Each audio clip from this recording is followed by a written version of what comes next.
making this a unique Yuva Shakti driven budget. क्या आपको पता है कि इस बार का यूनियन बजट जेनजी फ्रेंडली है? जी हाँ, पहली बार बजट को ऑफिशियली युवा शक्ति ड्रिवन बजट कहा गया है। Yuva Shakti driven budget.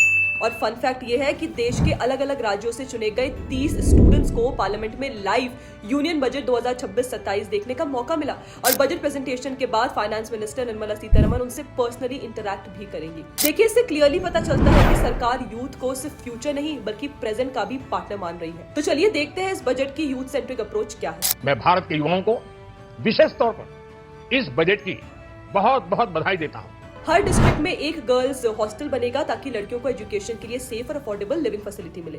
Budget में 5 यूनिवर्सिटी टाउनशिप्स, एकेडमिक जोन्स, नए इंस्टीट्यूट्स और हायर एजुकेशन इंफ्रास्ट्रक्चर को स्ट्रॉन्ग करने पर स्पेशल फोकस किया गया है। एवीजीसी यानी एनिमेशन, विजुअल इफेक्ट्स, गेमिंग और कॉमिक्स में 2030 तक लगभग 20 लाख प्रोफेशनल्स की डिमांड को देखते हुए मुंबई में Indian institute of creative technologies, school और कॉलेजेस में क्रिएटर लैब्स, ईस्ट इंडिया में नया एनआईडी बनाने का प्लान है जिससे यूथ को क्रिएटिव और डिजिटल जॉब्स मिलेंगी। स्पोर्ट्स सेक्टर को बूस्ट करने के लिए खेलो इंडिया मिशन लॉन्च होगा जिससे एथलीट्स, कोचेस और स्पोर्ट्स प्रोफेशनल्स के लिए नए करियर ऑप्शंस खुलेंगे। स्टूडेंट्स और पेरेंट्स को रिलीफ देते हुए फॉरेन एजुकेशन के लिए एलआरएस पर टीसीएस 5% से कम करके अब 2% कर दिया गया।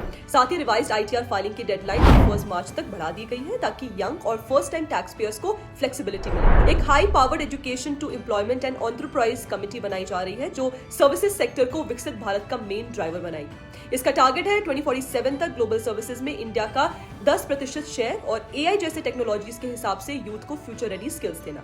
इस बजट के साथ निर्मला सीतारमण ने 3 कर्तव्य भी अनाउंस किए हैं जो यूथ विजन से डायरेक्टली कनेक्टेड है। देखिए, पहला कर्तव्य स्ट्रॉन्ग इकोनॉमी। सरकार इकोनॉमी को इतना स्ट्रॉन्ग बनाना चाहती है कि ग्लोबल क्राइसिस के बावजूद ग्रोथ स्टेबल रहे और इसका मतलब यूथ के लिए स्टेबल जॉब्स और सिक्योर फ्यूचर। दूसरा कर्तव्य एस्पिरेशंस पूरी करना। इसका फोकस है jobs, income stability, quality education और एसेंशियल सर्विसेज पर ताकि हर यंग इंडियन अपने सपने सच कर सके। तीसरा कर्तव्य सबका साथ सबका विकास। ये इंश्योर करेगा कि ग्रोथ सिर्फ कुछ लोगों तक सीमित ना रहे बल्कि हर सेक्शन के यूथ तक पहुंचे, चाहे वो रूरल हो, अर्बन हो या स्मॉल टाउन से हो। इसलिए निर्मला सीतारमण ने इस बजट को यूथ शक्ति ड्रिवन बजट बताया जिसमें एजुकेशन, स्किल्स, क्रिएटिविटी, स्पोर्ट्स और सर्विसेज के थ्रू मैसिव जॉब क्रिएशन का रोड मैप दिया गया है, क्योंकि इससे एम्प्लॉयमेंट जनरेशन को बड़ा बूस्ट मिलेगा। ओवरऑल ये बजट इंडिया के डेमोग्राफिक डिविडेंड को ग्लोबल इकोनॉमी के लिए रेडी करने का ब्लूप्रिंट है जहां यूथ सिर्फ बेनिफिशियरी नहीं बल्कि भारत के ग्रोथ इंजन बनेगा।